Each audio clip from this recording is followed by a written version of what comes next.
ఎందరో త్యాగమూర్తుల త్యాగఫలం ఆంధ్ర రాష్ట్రం. నేడు ఆంధ్రప్రదేశ్లో ప్రజలు సుఖ సంతోషాలుగా ఉన్నారా? ప్రస్తుతం ప్రజల మధ్య ఉన్న కులాల కుంపట్లు ఎవరి కోసం? చంద్రయాన్ రాకెట్ యుగంలో కూడా వర్ణ విభేదాలు దేనికి సంకేతాలు?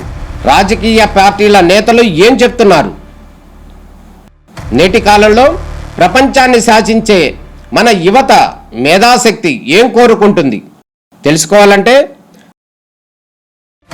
ఆంధ్ర యువగలం. ప్రజల మాటే మా నోట. మైక్ ఎవరి చేతిలో ఉంది? క్వశ్చన్ అడగచ్చు. యా, కొంచెం ఒక్క స్టెప్ ముందుకు రారా, అడగండి. దిస్ ఇస్ రాణి అండి. హలో అండి. First of all the best for this series. Thank you so అండి. చాలా బాగుంది. థ్రిల్లింగ్ ఎలిమెంట్స్ని కూడా చాలా బాగా అంటే ఆడియన్స్కి ఏమవుతుంది అనే క్యూరియాసిటీ క్రియేట్ చేయగలిగారు. సో ఫస్ట్ ఆఫ్ ఆల్ ఏంటంటే ఐఎఫ్ఎఫ్ఐలో మీరు వెళ్ళడం జరిగింది. So what is your experience? అదే ఇందాకంటున్నా, వాళ్ళందరూ అడిగారు అక్కడ, నాకేం తెలియదు దాని గురించి. అంటే వింటమే కానీ అంటే అదెంత ఐ డోంట్ నో, జస్ట్ వెళ్ళాను. I want to experience it. అక్కడికి వెళ్ళిన తర్వాత తెలిసింది, నేను నార్మల్గా షర్టు ప్యాంట్ వేసుకుని వెళ్ళిపోయాను. అంతా రెడీ అవ్వాలని వెళ్ళాలని నాకు తెలియదు. సో అదొక రెడ్ కార్పెట్, దానికి ఒక ప్రెస్టీజియస్ థింగ్ ఉంటుందని నాకు తెలియదు. సింపుల్గానే వెళ్ళిపోయాను నార్మల్గా ఇలా ఎలా వచ్చానో. But I felt so happy, ఎందుకంటే అక్కడ చాలామంది లైక్ మన లాంగ్వేజ్ తెలియని వాళ్ళందరూ ఆ షోకి వచ్చారు. ఆల్మోస్ట్ ఆ థియేటర్ మొత్తం ఫిల్ అయిపోయింది యాక్చువల్గా. We had a wonderful experience and అందరి నుంచి మంచి రెస్పాన్స్ వచ్చింది. యా, మేఘా గారు. యాక్చువల్లీ నాకు అక్కడ వెళ్ళాలని కాలేజ్ డేస్ నుంచి I try to go but I couldn't. So నా వెబ్ సిరీస్కి I gone there and I experienced it. It was very proud moment for me అని చెప్పవచ్చు. I really liked it. Naresh Shri గారు, వికెట్ కవి ట్రైలర్ చూసాను, చాలా బాగుంది. అలాగే ఫస్ట్ 2 ఎపిసోడ్స్ కూడా చాలా ఎంగేజింగ్గా తీశారు. సో ఈ సీన్ పర్టికులర్ ఈ స్టోరీ చెప్పినప్పుడు మీరు స్క్రిప్ట్ని చాలాసార్లు చదివి ఉంటారు. I mean bunch of times read చేసి ఉంటారు. అవును. చేసినప్పుడు ఏదైనా పర్టికులర్ పాయింట్ దగ్గర ఈ రోల్ నేను కనెక్ట్ అవుతానని డైరెక్టర్ మిమ్మల్ని ఎలా కన్విన్స్ చేశారు? లేదండి, అంటే ఐ మీన్ ఆ స్టోరీలోనే ఆ స్ట్రాంగ్నెస్ ఉంది బేసిక్గా. అంటే ఎవ్రీ పాయింట్ ఆడియన్ ఎంగేజ్ చేసే హుక్ చాలా ఉంది యాక్చువల్గా. నేను ఫ్రాంక్లీ అడిగింది ఏంటంటే, సినిమా చేయొచ్చు కదా అని అడిగాను నేను. ఇది ఒక సినిమా చేయొచ్చు కదా, cinema will have a very అని అడిగాను. కానీ బట్ వాళ్ళు జీకి కట్టుబడి ఉండి దీన్ని సిరీస్ చేశారు. But it's a very very engaging, ఎందుకంటే it's a very good drama. అంటే నేను ఎలా చూశానంటే ఈ సిరీస్ని అయితే ఒక చందమామ కథలా చూశాను. బేసిక్ ఒక చందమామ కథ, ఒక చిన్నప్పుడు మనకి మోగ్లీ చూసినప్పుడు, ఒక దూరదర్శన్లో కూర్చుని చూస్తున్నప్పుడు ఒక ఫీల్ ఉండేది కదా, మిస్టీరియస్, ఏం జరుగుతుంది నెక్స్ట్, ఏం జరుగుతుంది, ఆ ఫీల్ నాకు క్రియేట్ చేసింది అనమాట. సో మెగా కాస్ట్ వర్కింగ్ ఎలా ఉంది మీకు? అంటే ఆవిడ పొటెన్షియల్ క్యారెక్టర్ ఉందా ఈ రోల్లో? అంటే ఆ రోల్ ఎంతవరకు న్యాయం చేసింది అనుకుంటున్నారు? అంటే మీరు ఆల్రెడీ చెప్పారు ఆవిడ నాకు క్రష్ అని చెప్పి, ఎలా అనిపించింది యాక్టింగ్ చేసినప్పుడు? అంటే అప్పుడు ఇప్పుడు పెళ్ళైపోయింది, అలాంటి ఏం లేవు. సో బేసిక్గా లక్ష్మి క్యారెక్టర్ లేకపోతే 3rd ఎపిసోడ్ లేదండి. బేసిక్గా తను ఒక మేజర్ హింట్ ఇస్తుంది. ఆ హింట్ లేకపోతే రామకృష్ణకి వాడికి ఏ వే దొరకదు అనమాట. He lock there. So she's the major key అనమాట ఆ 3rd ఎపిసోడ్ ముందుకు వెళ్ళడానికి. ప్రదీప్ గారు అండ్ దేశరాజ్ గారు, నా క్వశ్చన్ మీ ఇద్దరికండి. యాక్చువల్గా మీరు సర్వం శక్తిమయం అనే ఒక అద్భుతమైన ఇది చేసిన తర్వాత మీ దగ్గరకు చాలా స్క్రిప్ట్లు వచ్చుంటాయి, లేదు మీరు కూడా వెతుకుంటారు. మీరెందుకు ఇదే చూజ్ చేసుకున్నారు? మీ ప్రశ్న అండి. దేశరాజ్ గారు, అంటే ఇలాంటి ఒక మంచి స్క్రిప్ట్ దొరికినప్పుడు ఎవరైనా స్వార్థంతో ఒక డైరెక్టర్గా టర్న్ అవుదామనే ఇది ఉంటుంది కదా, మీరెందుకు ఆ డైరెక్టర్కి ఈ స్క్రిప్ట్ ఇచ్చారు? ఫస్ట్ సర్వశక్తిమైన తర్వాత ఇది ఎలా చూస్ చేసుకున్నాను అంటారండి. అదే ఇందాక చెప్పినట్టుగా రామ్ సార్తో ఎప్పటి నుంచో చేయాలంటే, అంటే ఈ మీ ముగ్గురం కలిసి 2 ఇయర్స్గా అనుకుంటున్నాం, అవ్వలేదు. అండ్ సర్వశక్తిమైన తర్వాత ఆయన ఈ కథ చెప్పినప్పుడు I was so excited.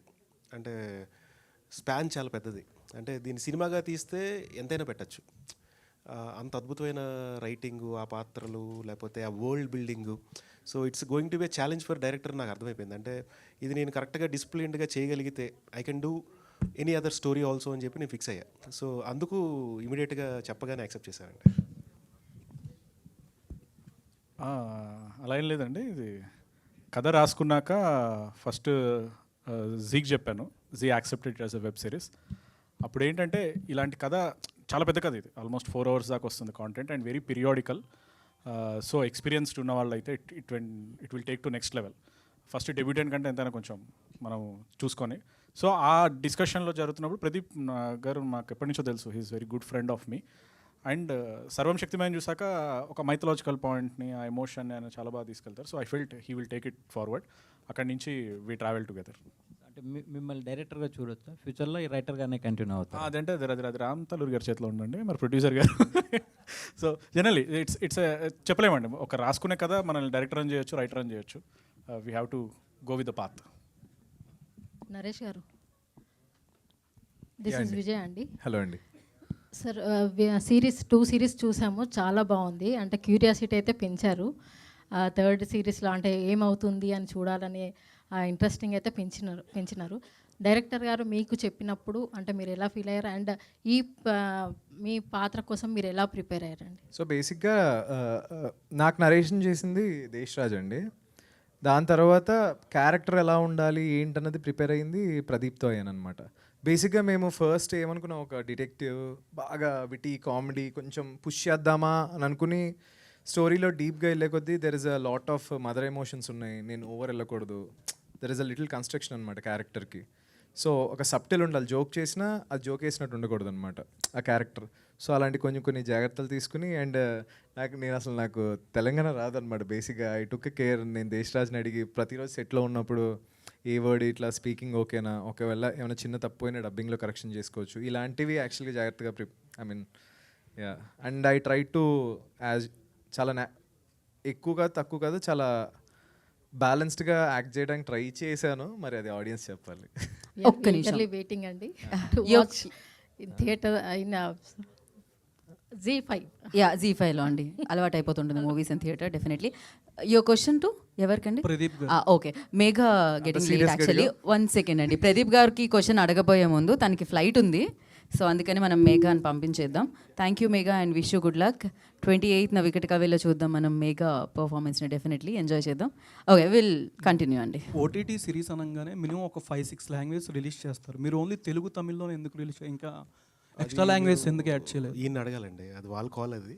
So మేము కూడా చేస్తే బాగుంటుంది, ఎందుకంటే ఇఫీ గోవాలో కూడా ఎక్కువ నార్త్ పీపుల్ చాలా బాగా కనెక్ట్ అయ్యారు అక్కడ. సో హిందీ డెఫినెట్గా, Bengali, Marathi, Zee also spread across Marathi, Bengali వాళ్ళది చాలా పెద్ద నెట్వర్క్ కాబట్టి I request Zee people, Anuradha మేడంని, దేశరాజ్ గారు ఇక్కడే ఉన్నారు కాబట్టి, so I'm sure they will do. మన తెలుగు తమిళ్ అయిపోయిన తర్వాత they will definitely do in other languages. Naresh Agastyan, అంటే మీకు హీరో క్యారెక్టర్ కాకుండా ఏదో చిన్న క్యారెక్టర్ కూడా నచ్చిందని చెప్పారు స్టోరీ. అవును. అంటే దేనికండి? అంటే బేసిక్గా నేను హీరో అలా అని చూడను.